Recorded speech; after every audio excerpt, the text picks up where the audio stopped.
আসসালামু আলাইকুম বন্ধুরা।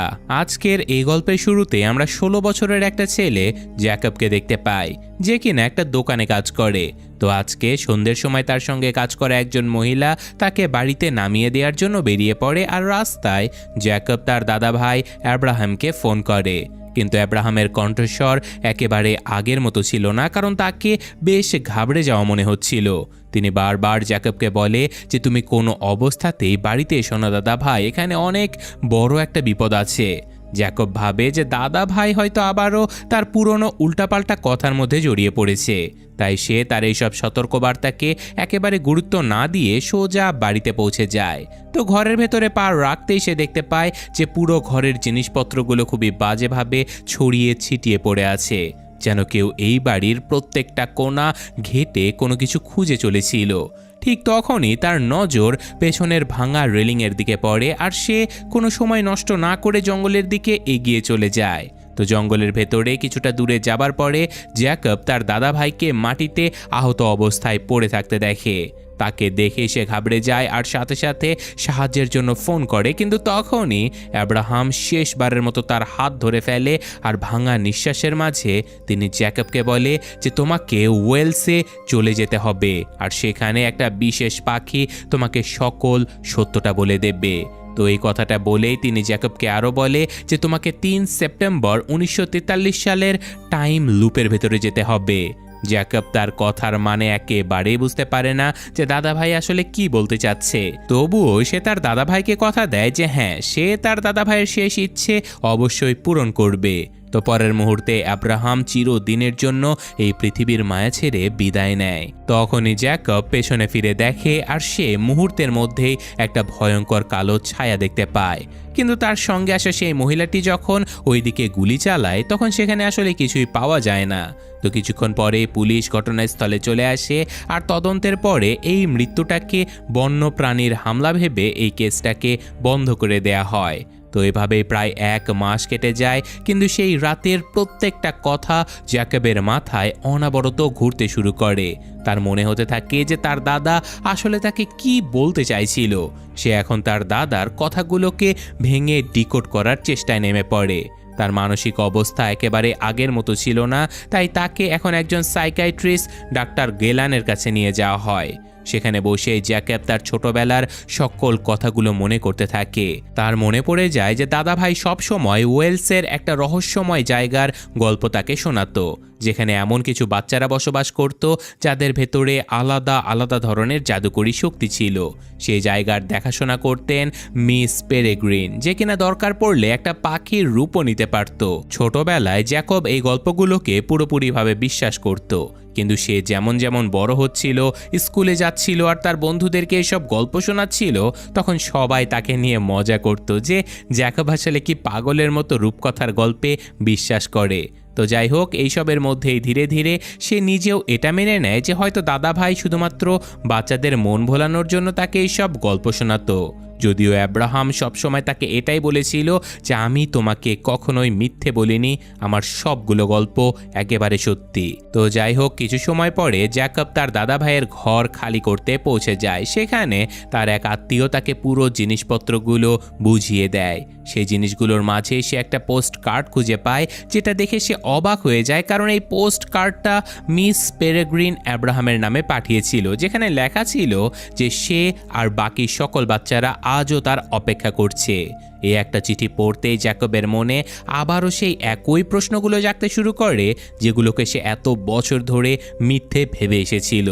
সেই পোস্ট কার্ডটা তার সাইকিয়াট্রিস্টকে দেখায় আর বলে যে আমি যদি নিজে ওই জায়গাতে গিয়ে সব কিছু দেখে নেই, তাহলে হয়তো আমিও আসল সত্যটা জানতে পারবো।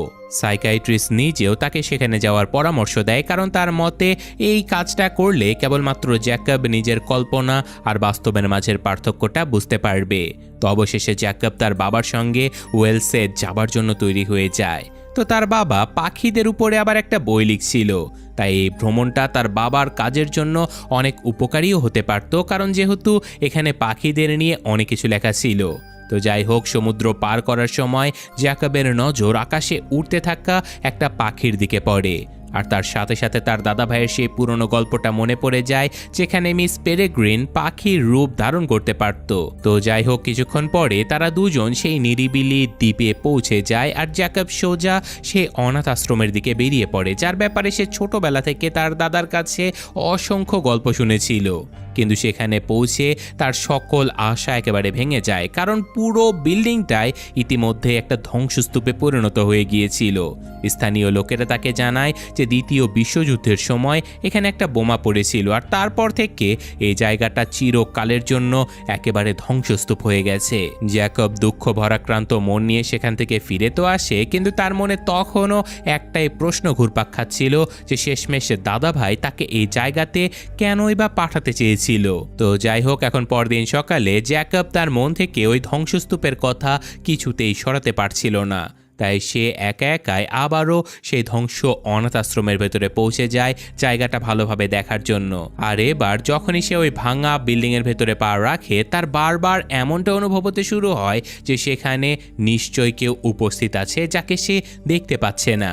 তো হঠাৎ করে তার সামনে একটা ছোট্ট মেয়েকে সে দেখতে পায়, যে কিনা তাকে দেখেই আব্রাহামের নাম নিতে থাকে। জ্যাকব কিছু বুঝে ওঠার আগে মেয়েটা সেখান থেকে দ্রুত দৌড়ে পালিয়ে যায়। জ্যাকব তার পেছনে দৌড়ায়, কিন্তু তাড়াহুড়ো করার ফলে সে হোঁচট খেয়ে পড়ে গিয়ে অজ্ঞান হয়ে যায়। আর যখন তার চোখ খোলে, সে নিজেকে কিছু অদ্ভুত বাচ্চাদের মাঝে ঘেরা অবস্থায় দেখতে পায়। আর এই চেহারাগুলো দেখেই তার দাদা ভাইয়ের শোনানো সকল গল্পগুলোর কথা তার মনে পড়ে যায়। জ্যাকব অবাক হয়ে সেই বাচ্চাদেরকে জিজ্ঞাসা করে, তোমরা সবাই কি মারা গেছো? কারণ এই অনাথ আশ্রম তো বহু বছর আগেই ধ্বংস করে দেয়া হয়েছিল। কিন্তু বাচ্চারা হেসে জবাব দেয়, ছাড়েন না, আমরা তো একেবারে জ্যান্ত আছি। তখনই জ্যাকবের নজর একটা ছেলে যার নাম ছিল মিলার্ড তার উপরে পড়ে, যে কিনা শুধুমাত্র জামা কাপড় পরে থাকলেই তাকে দেখা যায়, নয়তো সে পুরোপুরি আসলে হাওয়ার মতো, অর্থাৎ সে অদৃশ্য মানব টাইপের কিছু একটা। তো এখানে আরেকটা মেয়ে ছিল যে কিনা এমা, সে বাতাসের চেয়েও হালকা ছিল, তাই তার পায়ে সবসময় ভারী লোহার জুতো বাঁধা ছিল, নয়তো সে বাতাসের মাঝে উড়ে মহাকাশে চলে যেতে পারত। তো যাই হোক, দ্বিতীয় আরেকটা মেয়ে যার নাম অলিভ, তার চুলগুলো ছিল একেবারেই সোনালি রঙের, আর সে তার হাত দিয়ে যে কোনো জিনিস ছুঁয়ে দিলে সেটা সাথে সাথে জ্বলে উঠত, আর এই কারণে সে সব সময় গ্লাভস পরে থাকত। অন্যদিকে ব্রনউইন নামের একটা মেয়ের ভেতরে অনেক অনেক মানুষের সমান শক্তি রয়েছে, অর্থাৎ অনেকটা সুপার হিউম্যানের মতো। এছাড়াও হিউ নামের একটা ছেলের পেটের ভেতরে আবার মৌমাছি থাকে, আর ক্লেয়ার নামের একটা মেয়ের মাথার পেছনে আবার আরও একটা মুখ রয়েছে। এছাড়াও হেরেস নামের একটা ছেলে নিজের দেখা স্বপ্ন অন্যদেরকেও দেখাতে পারে। জ্যাকব যতই তাদেরকে দেখে ততই তার বিশ্বাস হতে শুরু করে যে তার দাদা ভাই যা যা তাকে বলেছিল তা শুধু গল্প ছিল না, বরং সব ছিল সত্য।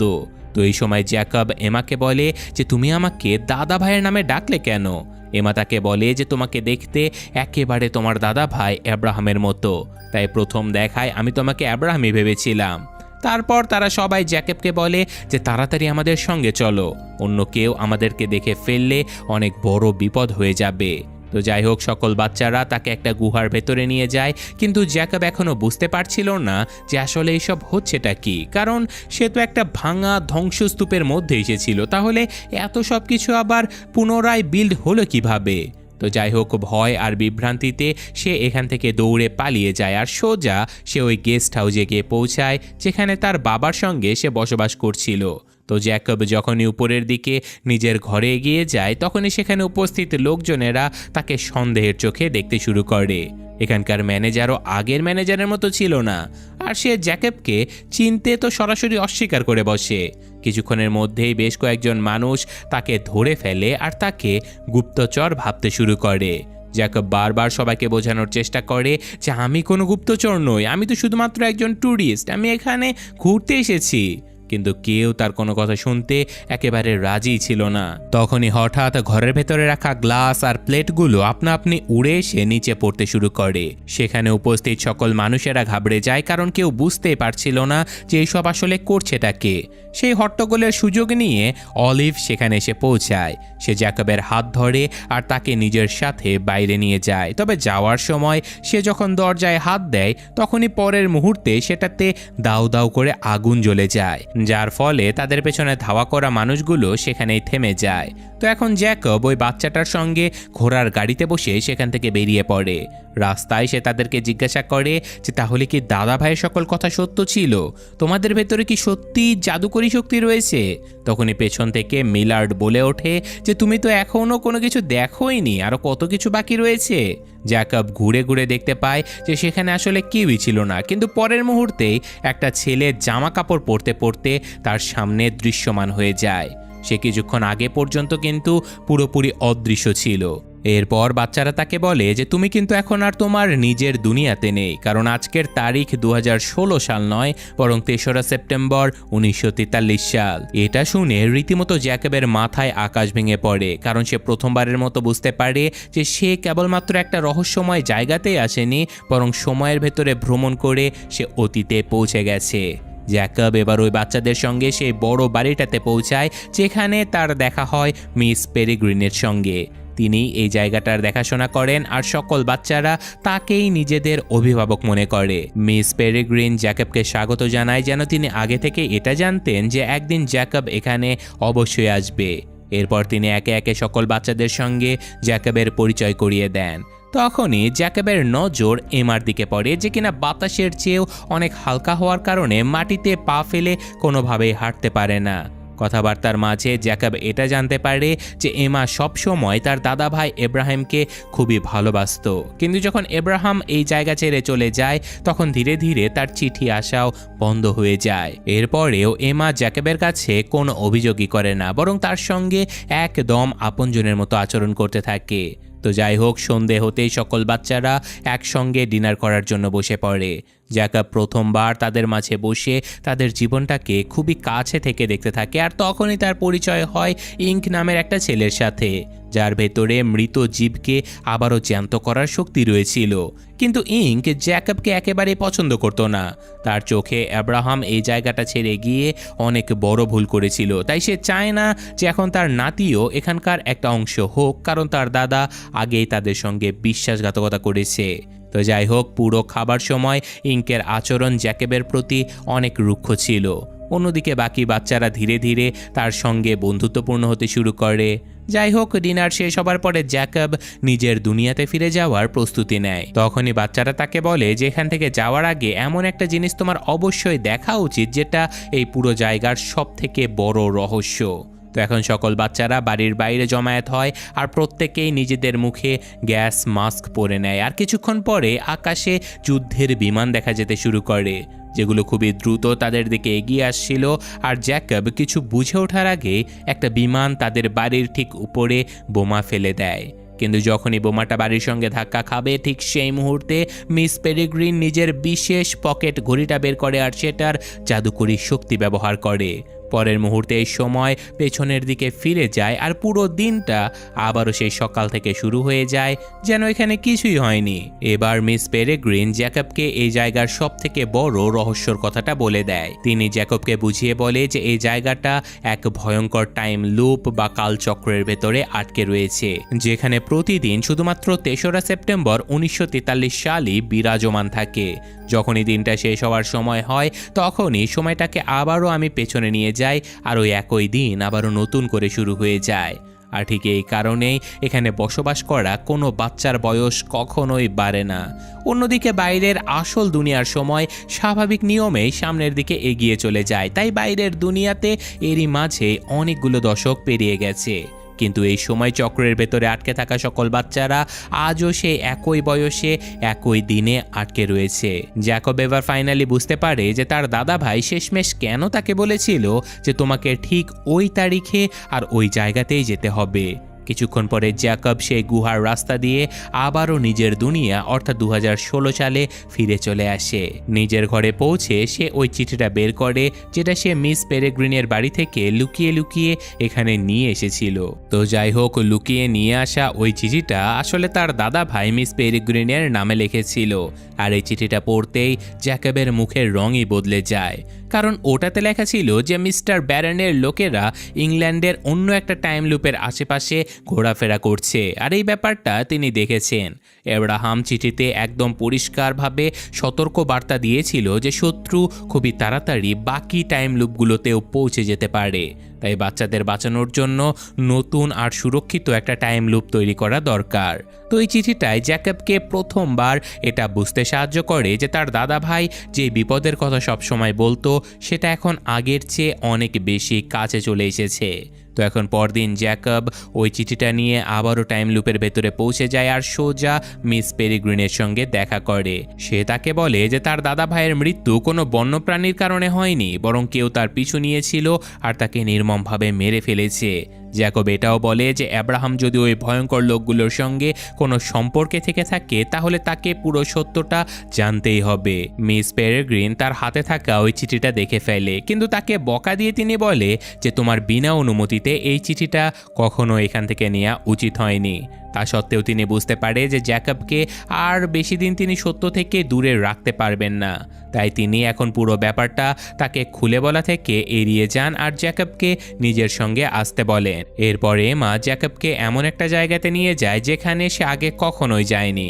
সেখানে পৌঁছে জ্যাকব দেখতে পায় যে মিস পেরেগ্রিন আগে থেকে কিছু একটার অপেক্ষা করছিল, যেন তিনি একেবারে ঠিকঠাক জানতো যে পরের মুহূর্তে কি হতে চলেছে। তো যাই হোক, কিছুক্ষণ পরে একটা অদৃশ্য দানব সেখানে এসে পৌঁছে যায়। সেখানে উপস্থিত বাকি বাচ্চারা তাকে একেবারেই দেখতে পায় না, কিন্তু জ্যাকব পরিষ্কারভাবে সেই দানবটাকে দেখতে পারে। মিস পেরিগ্রিন একেবারেই দেরি না করে ওই দানবের উপরে হামলা করে আর শেষমেশ তাকে মেরেও ফেলে। পুরো দৃশ্যটা দেখে জ্যাকব একেবারে অবাক হয়ে যায়। দানবটা মারা যাবার পরে এমা জ্যাকবকে বলে যে তুমিও কি ওই দানবটাকে দেখতে পেরেছো? জ্যাকব তখন হ্যাঁ বলে, আর তখন এমা বলে যে এটাই তোমার আসল শক্তি। ওই দানবটাকে এখানে থাকা কোনো বাচ্চারাই দেখতে পায় না, কিন্তু তুমি তাকে পরিষ্কারভাবে দেখতে পেরেছো, মানে তুমি আমাদেরকে বাঁচাতে পারবে। সে আরও বলে যে ঠিক এই একই শক্তি তোমার দাদা ভাই এব্রাহামের ভেতরেও ছিল, উনিও এইসব দানবদেরকে দেখতে পেত। জ্যাকব এত সব কিছু জানার পরেও নিজেকে একজন সাধারণ ছেলে বলে ভাবত, কিন্তু এমা তাকে বুঝিয়ে বলে যে তুমি যদি সাধারণ মানুষ হতে তাহলে কখনোই এই টাইম লুপের ভেতরে প্রবেশই করতে পারতে না। তখনই মিস পেরিগ্রিন সেখানে চলে আসে আর তিনি বলে যে তিনি জ্যাকবের জন্মের পর থেকেই তার শক্তির ব্যাপারে স্পষ্ট জানতেন। এব্রাহাম চেয়েছিল যে তার নাতি যেন প্রথমে স্বাভাবিক সাধারণ একটা জীবনযাপন করে, তাই তিনি জ্যাকবের 18তম জন্মদিনের আগে এই রহস্যের কথা তাকে কখনোই খুলে বলেননি, বরং তিনি একটা গল্পের মতো করে এই 18 বছর ধরে তাকে প্রস্তুত করেছে। এরপর মিস পেরিগ্রিন জ্যাকবকে একটা পুরনো বই দেখান যেটাতে তাদের পুরনো ইতিহাস লেখা ছিল। তিনি বলেন যে অনেক কাল আগে কিছু পিকুলিয়ার মানুষ টাইম লুপে আটকে থাকতে থাকতে একেবারে ক্লান্ত হয়ে পড়েছিল। তাদের ধারণা ছিল যে ইমরিনদের অর্থাৎ মিস পেরিগ্রিনের মতো যারা টাইম লুপ তৈরি করতে পারে তাদেরকে ইমরিন বলা হয়। আসলে এদের শক্তি যদি সঠিকভাবে ব্যবহার করা যায় তাহলে তারা টাইম লুপের বাইরেও সব সময় একেবারে তরুণ হয়ে থাকতে পারবে, তাদের কাছে সময় কোনোভাবেই কাটবে না। তো এই লোকগুলোর নেতা ছিল মিস্টার ব্যারেন। সে একজন ইমরিনকে ধরে তার উপরে ভয়ঙ্কর এক পরীক্ষা চালায়, কিন্তু তার পরীক্ষা সফল হওয়ার বদলে উল্টো ফল দেয়। অমর হওয়ার বদলে সে আর তার সঙ্গীরা ভয়ঙ্কর এক অদৃশ্য দানবে পরিণত হয়ে যায়, যাদেরকে হলোকাস্ট বলা হয়। তো কয়েক বছর ধরে চেষ্টা করার পরে ব্যারেন আবারও মানুষের রূপে ফিরে যাওয়ার একটা উপায় খুঁজে পায়। সে জানতে পারে যে সে যদি জাদুকরি বাচ্চাদের চোখ বের করে সেগুলোর ব্যবহার করে তাহলে সে নিজেকে এবং নিজেদের সঙ্গীদের আবারও মানুষ বানাতে পারবে।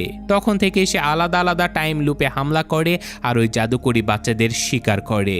এমন সময় সেখানে আরও একজন ইমরিন যার নাম ছিল মিস অ্যাভোসেট, তিনি সেখানে পৌঁছে যায়। সে খুব ভয় পেয়েছিল আর সে তাকে জানায় যে ব্যারেন তার টাইম লুপের খোঁজ পেয়ে গেছে আর তার প্রায় সকল বাচ্চাকে ব্যারেন মেরেও ফেলেছে। কোনো মতে সে নিজের প্রাণ বাঁচিয়ে এখানে এসে পৌঁছাতে পেরেছে। সে সবাইকে সতর্ক করে বলে যে এখন আর কোনো টাইম লুপ সুরক্ষিত নেই, ব্যারেন আগের চেয়ে অনেক বেশি শক্তিশালী হয়ে গেছে। আর এবার তার নিশানা শুধুমাত্র বাচ্চারা নয় বরং ইমরিনরাও ছিল। এই কথা শুনে মিস পেরিগ্রিন বুঝতে পারে যে এখন এখানে থাকা মোটেও বিপদমুক্ত নয়। তিনি সিদ্ধান্ত নেন যে সকল বাচ্চাদেরকে নিয়ে যত তাড়াতাড়ি সম্ভব নতুন এবং সুরক্ষিত একটা টাইম লুপ খুঁজে বের করতে হবে, কারণ শত্রু এখন তাদের দরজায় কড়া নাড়ছে। মিস পেরিগ্রিন সকল বাচ্চাদেরকে তাড়াতাড়ি এক বিশাল যাত্রার জন্য প্রস্তুত হতে বলেন। দ্বিতীয় ইমরিনের কথায় এটা তো পরিষ্কার হয়ে গিয়েছিল যে ব্যারেন একে একে প্রত্যেকটা টাইম লুপ পর্যন্ত পৌঁছে যাচ্ছে, কিন্তু জ্যাকব এই লড়াইয়ের কোনো অংশ হতে চায় না। তার মনে হয় যে এই দুনিয়াটা তো তার নয়, তাই সে কাউকে কিচ্ছু না বলে আবারও নিজের দুনিয়া অর্থাৎ 2016 সালে ফিরে আসে। সেখানে পৌঁছেও তার মন কিন্তু একেবারে শান্ত হয় না, কারণ টাইম লুপের ভেতরে দেখা প্রত্যেকটা জিনিস অনাবরত তার মাথায় ঘুরপাক খেতে থাকে। তখন এই রাস্তায় তার নজর এমন একটা লাশের উপরে পড়ে যার অবস্থা একেবারে তার দাদা ভাইয়ের মতোই ছিল। সেই মুহূর্তে তার বিশ্বাস হয়ে যায় যে অদৃশ্য দানব এখন তার দুনিয়া পর্যন্ত পৌঁছে গেছে। জ্যাকব এক মুহূর্ত সময় নষ্ট না করে আবারও গুহার দিকে দৌড় লাগায়, যাতে করে মিস পেরিগ্রিনকে এই নতুন বিপদের ব্যাপারে সে জানাতে পারে। কিন্তু তার একেবারে ধারণা ছিল না যে কেউ অনাবরত আসলে তার পিছু নিয়েছিল। যখনই সে গুহার ভেতরে প্রবেশ করে তখনই তার পেছনে পেছনে একটা লোকও সেখানে পৌঁছে যায়। প্রথমে সে নিজেকে একজন সাধারণ মানুষের মতোই জ্যাকবের সামনে নিজেকে তুলে ধরে আর তাকে প্রশ্ন করতে থাকে, কিন্তু পরের মুহূর্তেই তার চেহারা ধীরে ধীরে বদলাতে থাকে। জ্যাকব অবাক হয়ে যায়, কারণ তার সামনে দাঁড়িয়ে থাকা মানুষটা অন্য কেউ নয় বরং সেই সাইকিয়াট্রিস্ট ডাক্তার গোলান ছিল, যার সাথে সে গত কয়েকদিন ধরে দেখা করে আসছিল ও নিজের অসুবিধার কথাগুলো বলে আসছিল। এখন তার আসল রূপ তার সামনে চলে এসেছে, আর সেই ছিল সেই ভয়ঙ্কর ব্যারেন যার গল্প মিস পেরিগ্রিন একটু আগেই তাকে শুনিয়েছিল। ব্যারেন জ্যাকবকে বন্দি বানিয়ে সোজা মিস পেরিগ্রিনের বাড়িতে পৌঁছে যায়। সেখানে পৌঁছাতে সে পরিষ্কারভাবে মিস পেরিগ্রিনকে বলে দেয় যে মিস পেরিগ্রিন যদি নিজেকে তার হাতে তুলে না দেয় তাহলে জ্যাকব আর জ্যান্ত বাঁচবে না, তাকে সে মেরে ফেলবে। মিস পেরিগ্রিন খুব ভালোভাবে জানতো যে জ্যাকবের শক্তি তাদের জন্য আসলে কতটা গুরুত্বপূর্ণ, কারণ এই অদৃশ্য দানবদেরকে দেখতে পাওয়া এখন সেই একমাত্র মানুষ ছিল। বাচ্চাদের প্রাণ বাঁচানোর জন্য তিনি নিজের ইচ্ছাতেই পাখির রূপ ধারণ করেন আর ব্যারেন নিজে তাকে একটা খাঁচাতে বন্দি করে ফেলে। তো যাবার আগে মিস পেরিগ্রিন জ্যাকবের দিকে তাকায় আর তাকে শুধুমাত্র একটা দায়িত্ব দিয়ে যায়। তিনি বলে যে এখন বাকি সকল বাচ্চাদের সুরক্ষার দায়িত্ব তোমার হাতে। তো এরপর ব্যারেন তাকে নিজের সাথে নিয়ে এখান থেকে বেরিয়ে পড়ে। তো এখন দ্বিতীয় ইমরিন মিস অ্যাভোসেট বাচ্চাদেরকে নিয়ে সেখান থেকে নিরাপদে বের হবার চেষ্টা করে, কিন্তু তখনই একটা অদৃশ্য দানব তাদের উপরে হামলা করে দেয় আর তাকেও বন্দি করে ফেলা হয়। যদিও এই হট্টগোলের মাঝে জ্যাকব আর বাকি সকল বাচ্চারা কোনো রকমে বাড়ি থেকে বাইরে বের হতে সক্ষম হয়। তখনই আকাশে আবারও যুদ্ধের বিমান দেখা যেতে শুরু করে, আর এবার কেউ সময়কে পেছনে ফেরাতে পারবে না, কারণ মিস পেরিগ্রিন আর সেখানে ছিল না। কয়েক সেকেন্ড পরে একটা বোমা সোজা বাড়ির উপরে এসে পড়ে আর পুরো অনাথ আশ্রমটা এক বিকট বিস্ফোরণের সঙ্গে ধ্বংস হয়ে যায়। কিন্তু বাচ্চারা আগে থেকেই বাইরে বেরিয়ে এসেছিল, তাই এই যাত্রাতেও তাদের প্রাণ বেঁচে যায়। আর ওই একই বিস্ফোরণের কারণে সেখানে থাকা অদৃশ্য দানবটাও মারা যায়, আর এখন তাদের কাছে ফিরে যাবার মতো কোনো বাড়ি আর বেঁচে রইল না। বাড়িটা পুরোপুরি ধ্বংস হয়ে যাবার পরে জ্যাকব সকল বাচ্চাদেরকে জড়ো করে। এখন সবার শুধু একটাই লক্ষ্য ছিল, যে কোনো মূল্যে মিস পেরিগ্রিনকে ব্যারেনের হাত থেকে ছাড়িয়ে আনতে হবে। বাচ্চাদের ধারণা ছিল যে ব্যারেন তাকে কোথাও নিয়ে গিয়ে থাকতে পারে, তাই তারা সমুদ্রের কিনারায় পৌঁছে যায়, যেখানে এমা নিজের শক্তি ব্যবহার করে সমুদ্রের গভীরে ডুবে থাকা একটা পুরনো জাহাজকে উপরে নিয়ে আসে। জাহাজের ভেতরে অনেক পুরনো কঙ্কালও পড়েছিল, কিন্তু এই মুহূর্তে কারও সেদিকে নজরই ছিল না। সকল বাচ্চারা ওই জাহাজে করে ব্যারেনের আস্তানার দিকে বেরিয়ে পড়ে। সমুদ্রের এক বিশাল পথ পেরিয়ে জ্যাকব আর বাকি বাচ্চারা সেই জায়গাতে গিয়ে পৌঁছে যায় যেখানে ব্যারেন নিজের আস্তানা বানিয়েছিল, যে আস্তানার নাম ছিল ব্ল্যাকপুল টাওয়ার। রাস্তায় এমা নিজের শক্তির সাহায্যে পুরো জাহাজটার ভারসাম্য ঠিক রাখতে থাকে, আর অন্যদিকে বাকি বাচ্চারা চুপচাপ সামনের যুদ্ধের জন্য প্রস্তুতি নিতে থাকে। এখন কারো মুখে আর কোনো ভয় ছিল না, বরং মিস পেরিগ্রিনকে ফিরিয়ে আনার দৃঢ় সংকল্প পরিষ্কার তাদের চেহারায় দেখা যাচ্ছিল। তো কিছুক্ষণ পরে তারা দূরে থেকে সেই বিশাল ইমারতটা দেখতে পায়, যেখানে ব্যারেন তার পরবর্তী পরীক্ষার প্রস্তুতি নিচ্ছিল। সকল বাচ্চারা কোনো শব্দ না করেই তীরে নামে আর আলাদা আলাদা রাস্তা দিয়ে ভেতরে ঢোকার সিদ্ধান্ত নেয়, যাতে করে শত্রু তাদের আসার কোনো খবর বুঝতে না পারে। সবথেকে আগে এমা ভেতরে পৌঁছায় আর সোজা সে ব্যারনের সামনে গিয়ে দাঁড়ায়। সে তাকে পরিষ্কারভাবে সতর্ক করে দিয়ে বলে যে তুমি যদি মিস পেরেগ্রিন আর বাকি ইমরিনদের এক্ষুনি ছেড়ে না দাও তাহলে তোমার পরিণতি কিন্তু মোটেও ভালো হবে না। সেই সাথে সেটাও জানিয়ে দেয় যে তাদের একটা অদৃশ্য দানব আগেই তাদের হাতে মারা পড়েছে। এমার কথা শুনে ব্যারেন রাগে ফুঁসতে থাকে। তার বিশ্বাসই হচ্ছিল না যে কিছু ছোট ছোট বাচ্চা তার সবথেকে শক্তিশালী হাতিয়ারকে শেষ করে দিতে পারে। তো যাই হোক, পরের মুহূর্তে সে তার বাকি সঙ্গীদের আর সেই অদৃশ্য দানবদের ওই বাচ্চাদেরকে মারার জন্য তাদের পেছনে পাঠিয়ে দেয়, যাতে করে কেউ সেখান থেকে জ্যান্ত ফিরতে না পারে। এদিকে জ্যাকব নিজের শক্তির সাহায্যে প্রত্যেকটা অদৃশ্য দানবের জায়গা স্পষ্টভাবে চিনে ফেলে, যাদেরকে বাকি বাচ্চারা কোনোভাবেই দেখতে পারছিল না। সে অনবরত তার সঙ্গীদের দানবগুলোর অবস্থান বলতে থাকে, যার ফলে সবাই হামলা করার সুযোগ পেয়ে যায়। তখন ইঙ্ক তার কাছে থাকা সবথেকে বিশেষ শক্তিটার ব্যবহার করে। সে ডুবে থাকা জাহাজের ভেতরে পড়ে থাকা সকল কঙ্কালগুলোকে আবারও জ্যান্ত করে তোলে।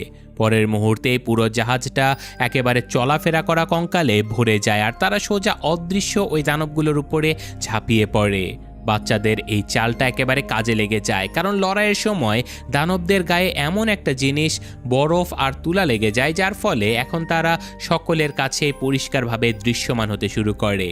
এরপর কঙ্কালগুলো আর বাচ্চারা মিলে একে একে ওই অদৃশ্য দানবগুলোকে শেষ করতে থাকে। বাইরে যখন ভয়ঙ্কর লড়াই চলছিল ঠিক তখনই জ্যাকব আর কিছু বাচ্চা ভেতরের দিকে এগোতে থাকে। তাদের আসল লক্ষ্য ছিল মিস পেরেগ্রিন আর বাকি ইমরিনদের কাছে পৌঁছানো। রাস্তায় ব্যারনের অনেক সঙ্গী তাদেরকে আটকানোর চেষ্টা করে, কিন্তু প্রত্যেকটা বাচ্চা নিজেদের স্পেশাল শক্তি ব্যবহার করে তাদের মোকাবেলা করতে থাকে। কেউ নিজের শক্তি দিয়ে শত্রুদেরকে দূরে ছুঁড়ে ফেলে দেয়, আর কেউ আগুন দিয়ে রাস্তা পরিষ্কার করে, তো কেউ আবার বাতাসের সাহায্যে নিজের সঙ্গীদেরকে বাঁচিয়ে নেয়। কিছুক্ষণের মধ্যে ব্যারনের অনেক লোক তাদের কাছে হার মানতে বাধ্য হয় আর বাচ্চাদের রাস্তা একেবারে পরিষ্কার হয়ে যায়। অবশেষে জ্যাকব ওই ঘর পর্যন্ত পৌঁছে যায় যেখানে মিস পেরেগ্রিন আর বাকি ইমরিনরা বন্দী ছিল। সে খুবই দ্রুত তাদেরকে মুক্ত করার চেষ্টা করে, কিন্তু তখনই ব্যারন সেখানে পৌঁছে যায়। ঠিক সেই সময় বাইরের লড়াই শেষ করে বাকি বাচ্চারাও ভেতরে চলে আসে। যখনই সকলের নজর সামনে দাঁড়িয়ে থাকা জ্যাকবের উপরে পড়ে তখন তারা সবাই অবাক হয়ে যায়, কারণ সেখানে একটা নয় বরং দুটো জ্যাকব দাঁড়িয়েছিল। কেউ বুঝতেই পারছিল না যে আসল জ্যাকবকে আর ব্যারন কার রূপ ধারণ করেছে। এই বিভ্রান্তির সাথে লড়াইয়ের সবথেকে ভয়ঙ্কর মোকাবেলা শুরু হতে চলেছিল। কিন্তু ঠিক সেই সময়ে জ্যাকব হঠাৎ করে নিজের দিকে এগিয়ে আসে একটা অদৃশ্য দানবকে দেখতে পায়। বাকি কোনো বাচ্চারাই ওই দানবটাকে দেখতে পারছিল না, কিন্তু জ্যাকব সাথে সাথে বুঝতে পারে যে এটাই আসলে তার সবথেকে বড় শক্তি প্রমাণিত হতে পারে। সে জোরে চিৎকার করে বলে যে এখন আসল আর নকলের ফয়সালা এমনিতেই হয়ে যাবে। ব্যারন তার ইশারার মানে বুঝতেই পারে না, কারণ সে ওই দানবটাকে টেরই পায়নি। তো পরের মুহূর্তে অদৃশ্য দানবটা সোজা ব্যারনের দিকে ঝাঁপিয়ে পড়ে, কারণ সে জ্যাকবের রূপ ধরেছিল, তাই দানবটা তাকে আসল জ্যাকব ভেবে তার উপরে হামলা করে দেয়। ভয়ঙ্কর হামলা হতে ব্যারন আর তার নিজের রূপ ধরে রাখতে পারে না। সে তার আসল চেহারা সবার সামনে নিয়ে আসে। দানবটা তার চোখ দুটো উপড়ে ফেলে আর ব্যারন সেখানে খুবই বাজেভাবে আহত হয়ে পড়ে যায়। এবার সকল বাচ্চারা পরিষ্কারভাবে দেখতে পায় যে কে আসল জ্যাকব ছিল। এরই মাঝে জ্যাকব দেরি না করে ওই দানবের উপরে আবার ঝাঁপিয়ে পড়ে, আর এবার তাকে একা লড়তে হয় না, কারণ তার বাকি সঙ্গীরাও সাথে সাথে তাকে সাহায্য করার জন্য এগিয়ে আসে। সবাই মিলে তারা ওই শেষের অদৃশ্য দানবটাকে চিরকালের জন্য শেষ করে দেয়। ব্যারনের মৃত্যুর সাথে সাথে এই পুরো খেলাটাই শেষ হয়ে যায় আর তার বেঁচে থাকা সঙ্গীরাও একে একে হার মেনে নেয়। তো লড়াই শেষ হবার পরে জ্যাকব সব থেকে আগে মিস পেরেগ্রিন আর বাকি ইমরিনদের দিকে এগিয়ে যায়। এখন তারা পুরোপুরি সুরক্ষিত ছিল আর বাচ্চাদেরকে দেখে সবাই স্বস্তির নিঃশ্বাস ফেলে। সকল বাচ্চারা একে অপরকে দেখে অনেক খুশি হয়, কারণ এত বড় বিপদের পরেও তাদের মধ্যে কেউ পিছপা হয়নি, কেউ ভয় পায়নি। কিন্তু এই খুশি বেশিক্ষণ স্থায়ী হয় না, কারণ মিস পেরেগ্রিন সাথে সাথে সবাইকে মনে করিয়ে দিয়ে বলে যে আমরা এখনও নিজেদের আসল সময় থেকে অনেক দূরে আছি। তোমরা যদি বেশি সময় এই যুগে আটকে পড়ে থাকো তাহলে টাইম লুপের নিয়মে তোমাদের বয়স কিন্তু খুবই দ্রুত বাড়তে শুরু করবে আর তোমাদের প্রাণও বিপদে পড়তে পারে। মিস পেরেগ্রিন এখন সিদ্ধান্ত নেয় যে এখন সব বাচ্চাদের সাথে সাথে নিজেদের সময়ে ফিরে যেতে হবে। এমা জ্যাকবের কাছে আসে আর তাকে বলে যে আমাদের পথ এবার এখান থেকে আলাদা হতে চলেছে। তুমি তোমার নিজের দুনিয়াতে ফিরে যাও জ্যাকব, কারণ ওখানেই তোমার আসল প্রয়োজন। জ্যাকব এই কথাটা শুনে একেবারে চুপ হয়ে যায়, কিন্তু সে বুঝতে পারে যে সবারই আসলে আলাদা আলাদা নিজস্ব একটা জায়গা রয়েছে। এমা আর বাকি সকল বাচ্চারা মিস পেরিগ্রিনের সাথে নিজেদের টাইম লুপে ফিরে যাবার প্রস্তুতি নিতে শুরু করে। যাওয়ার আগে এমা আবারও জ্যাকবকে বলে যে তোমার এখানে থেকে যাওয়াটা সব থেকে ভালো হবে, কারণ তোমার দুনিয়াতে এখনো অনেক কিছু করার বাকি আছে। জ্যাকব তাকে আটকাতে চায়, কিন্তু সে বুঝতে পারে যে যদি বাচ্চারা নিজেদের সময়ে অর্থাৎ টাইম লুপে ফিরে না যায় তাহলে তাদের বয়স হঠাৎ করেই বাড়তে শুরু করবে। তাই মনে কষ্ট নিয়ে হলেও সে এমাকে ফিরে যেতে দেখতে থাকে। আর অন্যদিকে মিস পেরেগ্রিন সকল বাচ্চাদেরকে নিয়ে সেখান থেকে বেরিয়ে যায়। কিছু মুহূর্তের মধ্যে জ্যাকব একা হয়ে যায় আর তারপর নিজের বাড়ির দিকে সে রওনা দেয়। বাড়িতে পৌঁছে জ্যাকব সোজা তার দাদা ভাই এব্রাহিমের সঙ্গে দেখা করতে যায়, কারণ অতীতে ব্যারেন মারা যাওয়ার কারণে বর্তমান দুনিয়াতে এব্রাহাম এখন পুরোপুরি জীবিত ছিল। তাকে নিজের সামনে জ্যান্ত দেখে জ্যাকবের চোখে খুশির ঝলক স্পষ্টভাবে দেখা যায়, আর সে কিছু না ভেবেই তার দাদাকে জড়িয়ে ধরে। এব্রাহামও সবকিছু বুঝে যায়, কারণ তার আগে থেকে ধারণা ছিল যে একদিন জ্যাকব অবশ্যই এই পুরো পথ পেরিয়ে অবশ্যই ফিরে আসবে। জ্যাকব চায় যে এখন যেন সবকিছু আগের মতো হয়ে যায়, কিন্তু এব্রাহাম তাকে বলে যে তোমার গন্তব্য এখনো শেষ হয়নি। যে মানুষের জন্য তোমার অপেক্ষা করা উচিত সে আর কেউ নয় বরং এমা, আর তোমাকে ওর কাছেই ফিরে যেতে হবে। তারপর এব্রাহাম নিজের কাছে থাকা একটা পুরনো মানচিত্র জ্যাকবকে দিয়ে দেয়। এই মানচিত্রে সারা দুনিয়ার আলাদা আলাদা টাইম লুপগুলোর পুরো রাস্তা আঁকা ছিল। তিনি জ্যাকবকে বুঝিয়ে বলে যে এখন সরাসরি ওই টাইম লুপে পৌঁছানো সম্ভব নয় যেখানে এমা চলে গেছে, কারণ ওই রাস্তাটা চিরকালের জন্য বদলে গেছে। তুমি যদি সত্যি তার সঙ্গে আবারও দেখা করতে চাও তাহলে তোমাকে অনেকগুলো আলাদা আলাদা টাইম লুপের মধ্যে দিয়ে যেতে হবে। সবগুলো চেক করে তোমাকে দেখতে হবে যে সেখানে এমা আছে কিনা। প্রত্যেকটা টাইম লুপ তোমাকে একটা নতুন সময়ে পৌঁছে দেবে, আর শেষমেশ তুমি ঠিক ওই বছরে ওই সময়ে পৌঁছাতে পারবে যেখান থেকে এমার যাত্রা আবারও শুরু হবে। আর এখন জ্যাকব কোনো প্রশ্ন না করেই সরাসরি মানচিত্রটা নিজের কাছে রেখে দেয়, আর তারপর জ্যাকব তার নতুন যাত্রা শুরু করে। সে একটা টাইম লুপ থেকে বেরিয়ে আরেকটা টাইম লুপে যায়, আর অনবরত সময়ের আলাদা আলাদা ধাপ পার করতে থাকে, আর অবশেষে এক বিশাল লম্বা পথ পাড়ি দিয়ে সে 1942 সালে পৌঁছে যায়। কিন্তু এখানে পৌঁছানোর পরেও তার গন্তব্য শেষ হয় না, কারণ এমার সঙ্গে দেখা করার জন্য তাকে পুরো 1 বছর সময় অপেক্ষা করতে হবে। এই সময় সে নিজের পরিচয় লুকিয়ে রাখে আর পরিস্থিতি অনুযায়ী সামনের দিকে এগোতে থাকে। তার খুব ভালো করেই জানা ছিল যে সঠিক দিন আসার আগে কোনো কিছুই সে বদলাতে পারবে না। আর অবশেষে ফাইনালি সেই দিনটা চলেও আসে, যখন 3রা সেপ্টেম্বর 1943 সাল ছিল, আর ওই একই জাহাজ সেখান দিয়ে যাওয়ার কথা ছিল যেটাতে এমা আর বাকি বাচ্চারা যাত্রা করেছিল। জ্যাকব আগে থেকেই সেখানে তাদের জন্য অপেক্ষা করছিল, আর যখন এমা জাহাজ থেকে নিচে নামে তার নজর সোজা জ্যাকবের উপরে পড়ে। দুজনে কিছু না বলে একে অপরের দিকে দৌড়ে যায় আর জড়িয়ে ধরে। আর এত লম্বা পথ, অনেকগুলো টাইম লুপ আর অসংখ্য বিপদের পরে অবশেষে তারা দুজন আবারও একত্রিত হয়ে যায়। আর এই মুহূর্ত থেকেই তাদের দুজনকে নিয়ে নতুন আরও একটা যাত্রা শুরু হয়ে যায়। তবে আজকের গল্পটা এখানেই শেষ হয়। কেমন লাগলো গল্পটা জানাতে ভুলবেন না। আমি আজকের মতো এখানে বিদায় নিচ্ছি। আল্লাহ হাফেজ।